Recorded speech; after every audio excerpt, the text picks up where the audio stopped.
Welcome to BRK Sanmargam with Lakshmi. So ప్రస్తుతం మనతో పాటు ఉన్నారు స్వామి స్థిత ప్రజ్ఞానంద సరస్వతి గారు. సో వారిని అడిగి మనకు తెలియని దేవ రహస్యాలు తెలుసుకుందాం. గురుగారు నమస్కారం అండి. నమస్తే అమ్మా. అంతా గాడ్ చూసుకుంటారు అని అనుకుంటాం మనము.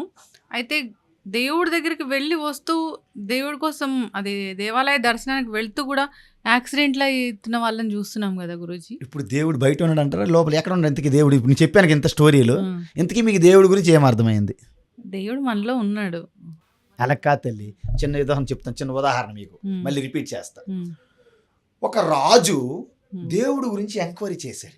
ఎక్కడున్నాడు దేవుడు, ఎటువైపు చూస్తున్నాడు దేవుడు, ఏం చేస్తాడు దేవుడు అన్నారంట.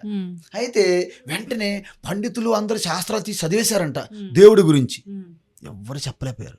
మీకు 3 నెలలు టైం ఇస్తున్నా, 3 నెలల్లో దేవుడు ఎక్కడ ఉన్నాడు, దేవుడు ఎటువైపు చూస్తున్నాడు, దేవుడు ఏం చేస్తున్నాడు, 3 క్వశ్చన్లు గుర్తున్నాయమ్మా, గుర్తుపెట్టుకోండి. అయితే ఒక పండితుడు చాలా భయపడిపోయాడు, చెప్పకుంటే ఈ రాజ్య బహిష్కరణ చేస్తామన్నారు. ఆ ఇంట్లో గోవులు కాస్తూ ఒక కుర్రవాడు ఉన్నాడు, బాలుడు. ఆయనకి అర్థమైపోయింది దేవుడి గురించి బాగా తెలుసు, సత్యం తెలుసు అనమాట. అయితే గురువు గారు నేను చెప్తాను, ఊరుక పిల్ల కుంక నీకేం తెలుసు చిన్నవాడు, మేము ఇన్ని శాస్త్రాలు చదివాము, పుట్టుబస్తల శాస్త్రాలు చదివేశాము, తర్వాత న్యూమరాలజీ చదివాము, బల్లి శాస్త్రము ఉన్నాయి కదా, బోల్డ్ శాస్త్రాలు చదివేసి ఉన్నారు అన్ని మొత్తం. అయితే అసలు ఇది మనకు తెలియదు, మిగతావన్నీ చదివేశారు అన్ని.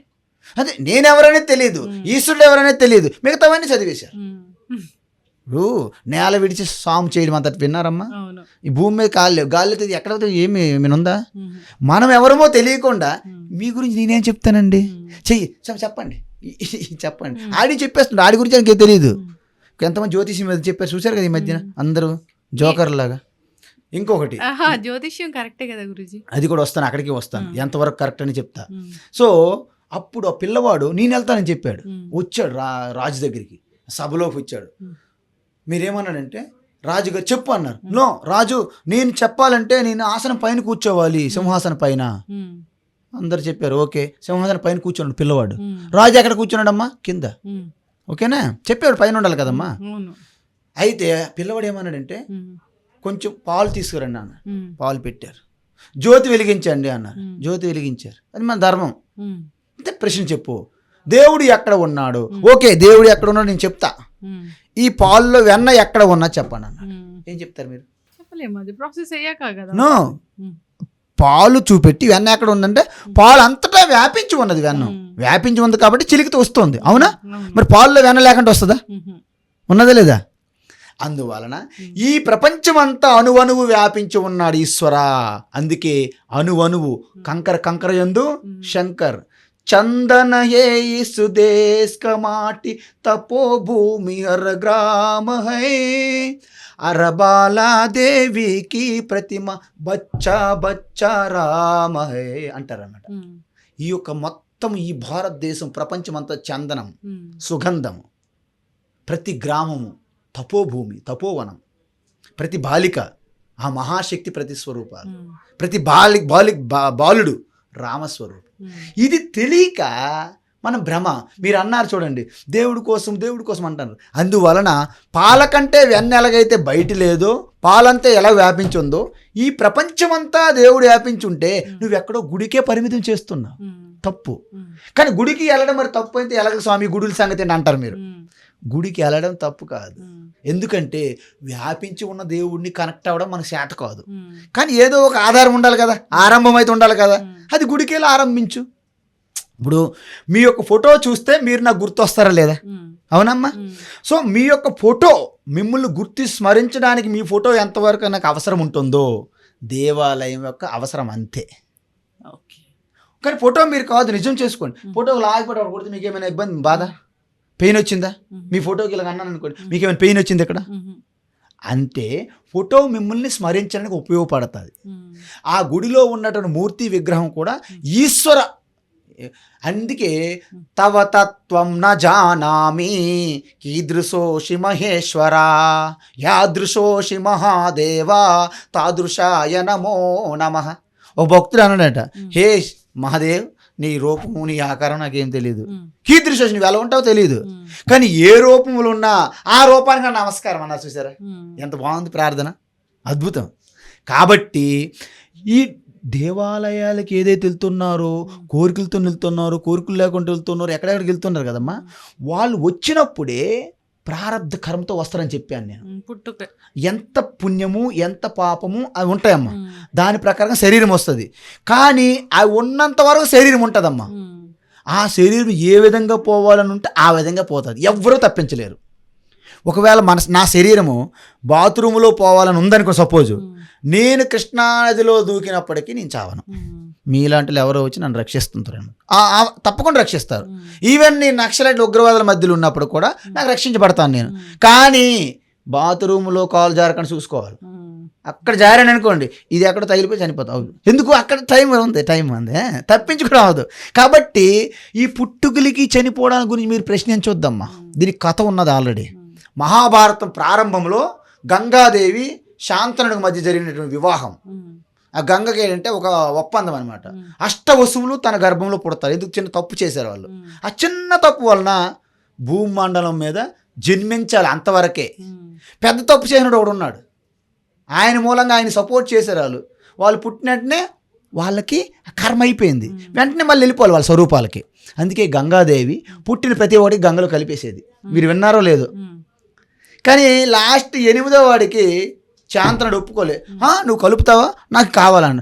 అది వెళ్ళిపోతున్నట్టు అది గంగాదేవి. మహాభారత ప్రారంభంలో ఆ భీష్ముడే తప్పు చేశాడు కాబట్టి అంపసై వరకు ఉండాల్సి వచ్చింది. మరి మిగతా 7 సంగతి ఏంటి? చిన్న తప్పు కాబట్టి వెంటనే వాళ్ళు ముక్తి పొందారు, వెంటనే పుట్టిన వెంటనే గంగలో కలిపేది. మనమేమనుకుంటాము, ఎంత కఠోరమైన గంగ అండి, పుట్టిన వెంటనే బిడ్డ గంగలో కలిపేసిందండి. నీకు తెలుసు, నీకేం తెలుసు? గంగాదేవి వాళ్ళకి మోక్షం ఇచ్చింది యాక్చువల్గా. అందుకే మనకి చిన్నపిల్లలు పుడతారు, చిన్నప్పుడు చనిపోతారు, చిన్నప్పుడు భయంకరమైన జబ్బులతో పుడతారు. ఒకడేమో ఈ స్లమ్లో పుడతారు, ఒకడేమో golden spoon, born with golden spoon. Ambani ఇంట్లో ఒకరు పుడతారు, ఒకళ్ళేమో రోజుకేమో తాగిలి తందడానికి తల్లిదండ్రులు తల్లి కొడుతుంటారు, భార్య కొడుతుంటారు. ఎవరు ఏం తప్పు చేశారా బిడ్డలు చెప్పండి? ఇదంతా కర్మఫలం. మీరు ఆలోచిస్తే మీకు అర్థమైపోతుంది, అవునా కాదా? కాబట్టి ఈ దేవుడు దగ్గరికి వెళ్తేనే చనిపోయారని అనుకోకూడదు. మీరు వెళ్ళపోయినా పోతారు. మీకు అర్థమవుతుందమ్మా? రాసి పెట్టడం కాదమ్మా, దీనికి 2 రకాలు ఉన్నాయి. మీకు శరీరము మీ కర్మ వలన వచ్చింది, కానీ ఈ శరీరాన్ని వాడుకొని మీరు పరమాత్మ తత్వంలో లయమైపోవడానికి కావాల్సిన అవకాశం మీకు ఉంది, స్వేచ్ఛ. దాన్ని వాడట్లేదు మనం. అందుకే 50-50. ఇది కౌన్ బనేగా కరోడపతి కాదు, కౌన్ బనేగా మోక్షపతి అని అర్థం. కౌన్ బనేగా మోక్షపతి. ఎవరికి మోక్షం కావాలంటే ఎవరు ప్రయత్నిస్తే వాళ్ళకే, అంతే తప్ప పరమాత్మ రాత అని కాదు. రాత ఉంది కొంత, దాన్ని ప్రారబ్ధం అంటారు. అవును గురువుగారు, ఇప్పుడు మీరు ఇలా వచ్చేసారు సాధువులాగా, మరి మీ పేరెంట్స్? మాకు ఎప్పుడైతే నేను బ్రహ్మచారిగా నేను హిమాలయాలు ఋషికేశ్ వెళ్ళిపోయానో అప్పటితో వారికి నాకు సంబంధం లేదు. కానీ మీరు కొడుకుగా మీకు బాధ్యత అనేది ఉంటుంది కదా, తల్లిదండ్రులను చూడాలనేది. అది ఎప్పటి వరకు ఉంటుందంటే, ఎవరికైతే ఇంకా నేనెవరిని ఆ తల్లిదండ్రులు ఆ తల్లే నాకు ఉన్న సంబంధం అని ఎంతవరకు మనకు అనిపిస్తుందో అంతవరకే ఉంటుంది. కానీ నేను సన్యాసి అనేది మీకు తెలియలేదు, ఇంకా గృహస్థ వరకు వచ్చారు. సన్యాసం అంటే ఏంటంటే పూర్తిగా ఈ సృష్టి యొక్క తత్వం అర్థమైపోయింది. ఇది క్షణికము, జగత కల్పన, జీవకల్పన, మొత్తము కల్పన, దీర్ఘ స్వప్నం అన్నారు. ఇది స్వప్నం లాంటిది, మనం రెగ్యులర్ వస్తున్న స్వప్నం లాంటిది. కాబట్టి ఈ యొక్క సారం ఎప్పుడైతే నేను తెలుసుకున్నానో, నా జన్మ అనేది పరమాత్మ స్వరూపంగా తెలుసుకోవడానికే వచ్చింది. అది నా లక్ష్యం. మిగతావన్నీ మధ్యలో వచ్చిన స్టేషన్లు. కాబట్టి నేను ట్రైన్ మీద వెళ్ళాలా, నేను ఫ్లైట్ మీద వెళ్ళాలా, నేను బస్సులో వెళ్ళాలా, అది మీ చాయిస్. ఎవరైతే మళ్ళీ పెళ్లి చేసుకొని మళ్ళీ గృహస్థగా ఉంటూ మళ్ళీ వానప్రస్థంలోకి వచ్చి మళ్ళీ సన్యాసి అవుతారో వాళ్ళు అనేక స్టేషన్లో దిగి ఎక్కడం అనమాట. నేను డైరెక్ట్గా ఫ్లైట్లో వెళ్ళాను అనుకోండి, సపోజ్ టికెట్ ఎవరో తీశారు, ఫ్లైట్లో వెళ్తాం. మన కుంభమేళకి ఎవరో టికెట్ తీశారు, ఫ్లైట్లో వెళ్ళాం. అలా దీన్ని బట్టి మీకేం అర్థమవుతుంది అంటే 2 చాయిస్లు పెట్టారు వేదములో. డైరెక్ట్ బ్రహ్మచారి నుండేనే సన్యాసం కావచ్చు, లేకపోతే బ్రహ్మచారి నుండి గృహస్థ, గృహస్థ నుండి వానప్రస్థ, వానప్రస్థం నుండి సన్యాసి అవ్వచ్చు. కానీ సన్యాసి గృహస్థ ఇద్దరికి కూడా మోక్షం పొందే అవకాశం ఉంది. ఎప్పుడు? వారి కర్తవ్యాలను వాళ్ళు చేసుకుంటూ ఆత్మజ్ఞానాన్ని పొందాలి. ఆత్మజ్ఞానం అంటే ఏంటి? బయట కెమిస్ట్రీ ఫిజిక్స్ లాంటిది కాదు. నా హృదయస్థములో ఉన్నటువంటి ఆ యొక్క చైతన్యం స్ఫురణ, అదే పరమాత్మ. అంటే కెరటంగా కాకుండా నీరుగా తెలుసుకోవడం ఎలాగైతే జ్ఞానోదయం అయ్యిందో, కుండకి కుండగా కాకుండా మట్టిగా తెలుసుకోవడం ఎలాగైతే జ్ఞానోదయం అయ్యిందో, నేను చిదానంద రూప శివోహం శివోహం, అది తెలుసుకోవడమే మోక్షం. అది తెలుసుకోవడమే కాదు, నిరంతరము మీరు ఆ యొక్క అనుభూతిలో ఉండాలి. యథార్థం, అది సత్యం, ఎవరో చెప్పారని కాదు. అంతే కదమ్మా. అలా ఇప్పుడు అంటే జనరల్గా ఫ్యామిలీ ఉంటుంది, ఫ్యామిలీ లైఫ్ లీడ్ చేస్తూ ఉంటారు.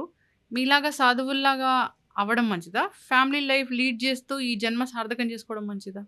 అంటే ఫ్యామిలీ లైఫ్ లీడ్ చేస్తున్నారు అన్నారు, కానీ ఏ విధంగా లీడ్ చేస్తారన్నది చెప్పట్లేదు. సన్యాసి లైఫ్ లీడ్ చేయడం అన్నారు, కానీ ఎటువంటి సన్యాసులు? మిథ్యాచార మాయా సన్యాస, లేకపోతే గృహస్థులు ఉన్నారు ఫ్యామిలీ లైఫ్లో ఉంటారు, కానీ ఇప్పుడు వంట చేయరు, హోటల్ మీద బ్రతుకుతూ ఉంటారు. కానీ ఎలాంటి లైఫ్ అనేది ఇంపార్టెంట్. ఇక్కడ ఏంటంటే స్టూడెంట్ లైఫ్ని బ్రహ్మచర్యం అంటారు. అంటే ఏంటి? పూర్తిగా ఎడ్యుకేషన్ అనేది వాళ్ళ డ్యూటీ. ఓకేమ్మా. ఆ చదువు ఆ జ్ఞానముతో హౌస్ హోల్డర్ లైఫ్లోకి వెళ్ళాలి, అంటే గృహస్థ ఆశ్రమం. ఓకే, అక్కడికి వెళ్ళాక వాళ్ళు కొన్ని కర్తవ్యాలు ఇచ్చారు, ఆ కర్తవ్యాలను వాళ్ళు నిర్వర్తించాలి. అప్పుడు అక్కడ నుండి వాళ్ళు మెచ్యూరిటీ వచ్చి వాళ్ళు ప్రమోట్ అవుతారు. ఆ తర్వాత వాళ్ళ పిల్లలకి అన్నీ హ్యాండ్ ఓవర్ చేసి వాళ్ళు మెల్లగా దూరం జరగాలి. ఆ తర్వాత ఈ మానవ జన్మ యొక్క అంతిమ లక్ష్యం ఏమిటి? ఏ క్షణంలోనే పోతుంది కదా. అసలు రాత్రి పడుకున్న తర్వాత రేపు ఉదయం లేచిన వరకు గ్యారంటీ ఏమైనా మీ గ్యారంటీ ఏమైనా రాసిచ్చారమ్మా? No definitely I will wake up, no body can tell. నేను ఒకవేళ రేపు ఉదయం లేచిన వెంటనే థ్యాంక్స్ చెప్తా, oh my god thank you a lot, ఎందుకంటే ఇవాళ మరొకరు ఛాన్స్ ఇచ్చారు. అంతే కదా. మనం అనుకుంటాం, మనకు తెలియట్లేదు. ఎంతోమంది నిద్రలో పోతారో తెలుసమ్మా మీకు? గాంధీ హాస్పిటల్కి వెళ్ళండి ఒకసారి, చూద్దరు కానీ ఒకసారి చెక్ చేసుకోండి. కాబట్టి హౌస్ వైఫ్ లైఫ్ లీడ్ చేయడమా, సన్యాసులుగా మారిపోవడం అనే ప్రశ్న ఇచ్చారు కదా, ఇదే ప్రశ్న భగవద్గీతలో ఉంది. అందుకే భగవాన్ కృష్ణ ఏమన్నారంటే, అర్జునుడు అడిగారు, మరి కర్మయోగం అంటావు, మరి కర్మయోగం చేస్తే మరి జ్ఞానం గొప్పదన్నావు కదా, మరి నేను జ్ఞానం తెలుసుకుంటాను, నేను ఋషికేశ్ వెళ్ళిపోతాను, సన్యాసి అయిపోతాను అని అర్జునుడు అన్నాడు. అప్పుడు కృష్ణ పరమాత్మ అన్నాడు, ఏమన్నాడంటే, కర్మయోగం ఎందుకు చేయమనంటే నీ స్వభావము యాక్షన్ చేయడానికి ఉపయోగపడుతుంది. ఇప్పుడు ఇంకా నువ్వు ఆ స్థితికి ఇంకా రాలేదు. నీ జ్ఞానం అన్నావు, కానీ ఇది ఎవరైతే వాళ్ళ డ్యూటీ ఎవరైతే పర్ఫెక్ట్గా డ్యూటీలు చేస్తారో, కర్తవ్యం నిర్వర్తిస్తారో వాళ్ళే తర్వాత మెచ్యూరిటీ వస్తుంది. అక్కడి నుంచి వాళ్ళు రిటైర్ అవుతారు. అందుకే 2 రకాల జీవన విధానాలు ఉన్నాయి అన్నారు. ఏంటి? లోకేస్మిన్ ద్విధా నిష్ఠ పురా ప్రోక్త మయా అనఘా. పురాప్రోక్తం చెప్పాడు ఇంతకుముందు, ఇప్పుడు వేదముల్లో చెప్పబడింది. ఏంటమ్మా అంటే, 1 గృహస్థ జీవితం, 2 సన్యాసి జీవితం. 2 జీవితాల్లో కూడా పరమాత్మ చేరుకోవడానికి మార్గాలని చెప్పాడు గీతలో. ఎలా అంటే, గృహస్థులోకి మీరు వెళ్ళారు కాబట్టి గృహస్థ ధర్మాలు ఉంటాయి. ఏంటి ఉంటాయంటే, పంచమహాయజ్ఞాలు అంటారు. అంటే ఏంటి? పెద్దలను గౌరవించాలి, తల్లిదండ్రులను పూజించాలి, అతిథి దేవోభవ, మాతృదేవోభవ, పితృదేవోభవ. మీరు ఎప్పుడైనా చేస్తున్నారా? లేదు. అదేవిధంగా మన దేవీ దేవతలకు పూజలు చేయాలి, మరి ప్రకృతి దేవీ దేవతలకు అందరికీ నమస్కరించాలి. తర్వాత మీ యొక్క ఏదైతే డ్యూటీ ఉందో, మీ ప్రొఫెషన్, మీ వృత్తి న్యాయంగా సత్యంగా చెయ్యాలి. ఓకేనమ్మా? ఈ విధంగా అన్నీ పాటించాలి. ఋషి యజ్ఞము, దైవ యజ్ఞము, బ్రహ్మ యజ్ఞము, భూత యజ్ఞము, మనుష్య యజ్ఞము, అనేక యజ్ఞాలు ఇచ్చారు వేదముల్లో.